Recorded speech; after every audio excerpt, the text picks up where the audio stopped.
नमस्ते दोस्तों, मैं हूं रमेश मेहता। हमारी कहानी में आप सबका स्वागत है।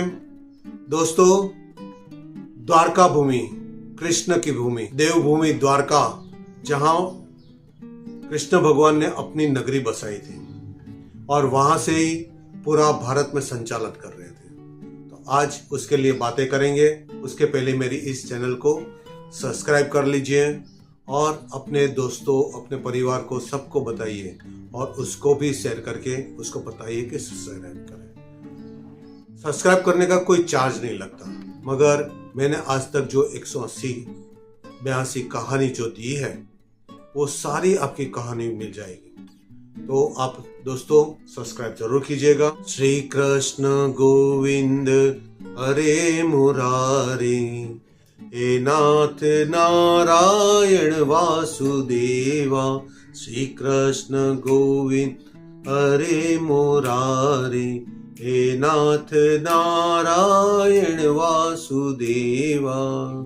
देवभूमि द्वारका, कृष्ण की नगरी।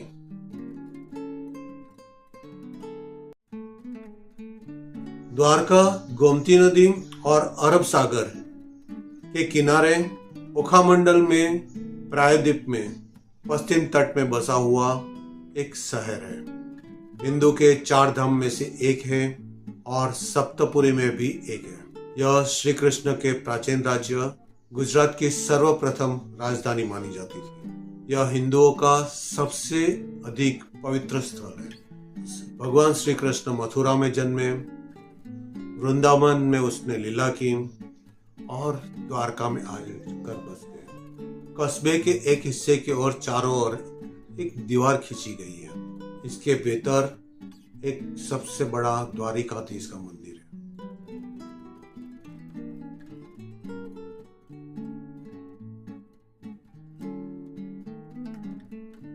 दो 2005 में द्वारिका के रहस्यों पर पर्दा उठाने के लिए सरकार ने नौसेना की मदद ली थी। वैज्ञानिक स्कूबा डाइविंग के जरिए समंदर की गहराइयों में छुपा हुआ द्वारका को ढूंढने में लगे थे।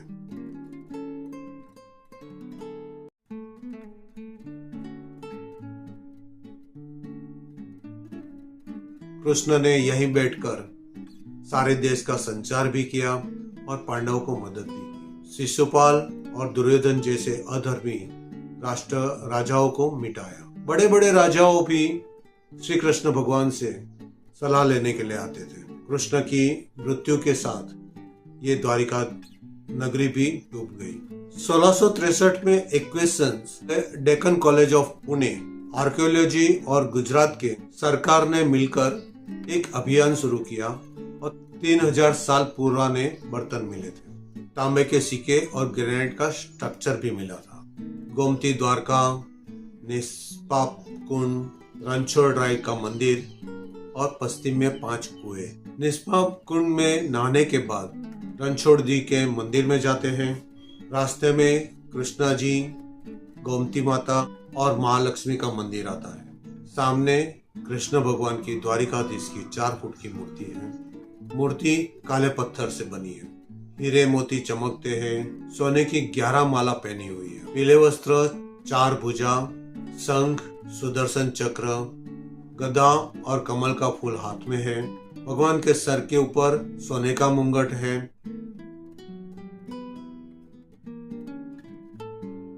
भगवान की परिक्रमा की जाती है। फूल और तुलसी चढ़ाए जाते हैं। चौखट चांदी के पत्ते से मढ़े हुए हैं।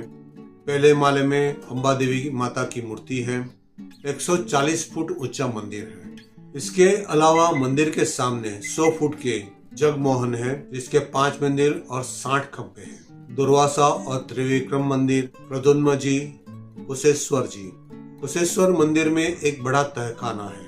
इसी में शिवलिंग और पार्वती माता की मूर्ति है। कुशेश्वर शिव मंदिर के दक्षिण में 6 और मंदिर है। अंबिका माता, देवकी माता, राधा रुक्मणी, सत्यभामा और जामवती के मंदिर है। इसके दक्षिण में भगवान का भंडारा है और पास में शारदा मठ भी है। शारदा मठ आदि गुरु शंकराचार्य ने बनाया था, जो 4 मठ में से एक है। गोमती के 9 घाटों पर बहुत सारे मंदिर हैं। सावलिया जी, गोवर्धन नाथ, महाप्रभु जी की बैठक वासुदेव का घाट, वासुदेव जी घाट पर हनुमान का मंदिर है।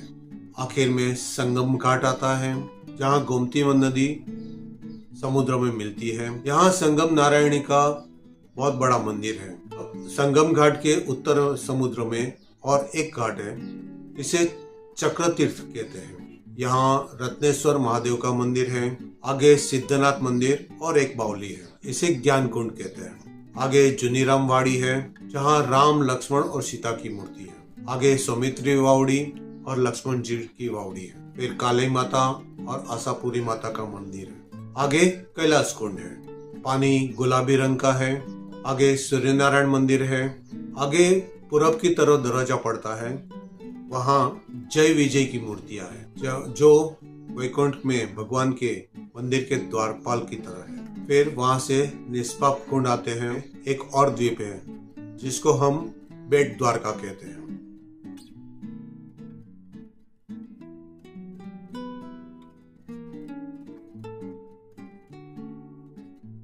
जो आप पानी के रास्ते से जा सकते हैं। कहते हैं कि बेट द्वारका के दर्शन के बिना आपकी यात्रा अधूरी है।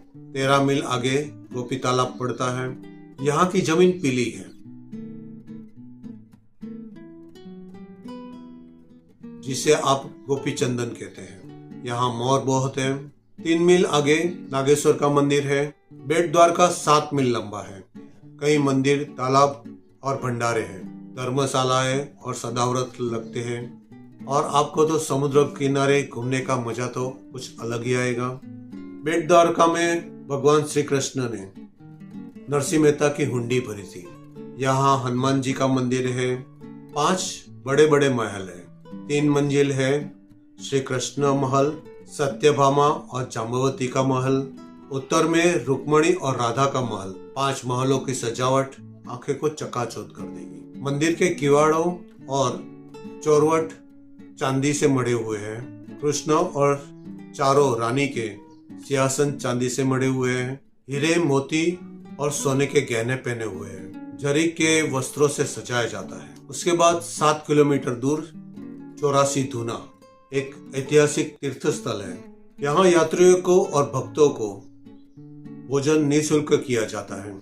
ऐसी धारणा है कि 84 लाख धूनों को दर्शन करके 84 लाख योनि से मुक्ति पाई जा सकती है। उसके बाद रणछोड़ जी का मंदिर, भगवान का सेज, झूला और खेलने के लिए चौपाट, दीवारों पर बड़े शीशे। 5 मंदिर के अलावा प्रद्युम्न जी, त्रिकम जी, पुरुषोत्तम लाल, देवकी माता, माधव जी, अम्बा जी और गरुड़ के मंदिर भी हैं। साक्षी गोपाल, लक्ष्मी नारायण और गोवर्धन नाथ जी का भी मंदिर है। मोती, हीरा, सोना, चांदी के काम बहुत ही है। फिर आता है शंख तालाब। यहाँ कृष्ण ने शंख राक्षस को मारा था। शंख तालाब में नहाकर शंख नारायण के दर्शन का पुण्य मिलता है। बिरावल बंदरगाह 2.5-3 मील दूर दक्षिण पूर्व में एक कस्बा है, उसको कहता है सोमनाथ पटल। यहाँ धर्मशाला मंदिर है। कस्बे के 3 किलोमीटर दूर हिरण्य, सरस्वती और कपिला 3 नदियों का संगम है। यहाँ भगवान श्री कृष्ण का अंतिम संस्कार किया गया था। बोलो श्री कृष्ण कन्हैया लाल की जय। दोस्तों, गुजरात की मैंने बहुत सारी बात की। अगर द्वारका की बात नहीं की थी तो अधूरा ही था। सोमनाथ की बात तो मैंने पहले ही कह दी थी। दोस्तों, फिर एक कहानी लेकर आऊंगा। तब तक के लिए धन्यवाद। जय श्री कृष्ण, जय श्री राम, जय हनुमान, हर हर महादेव, भारत माता की।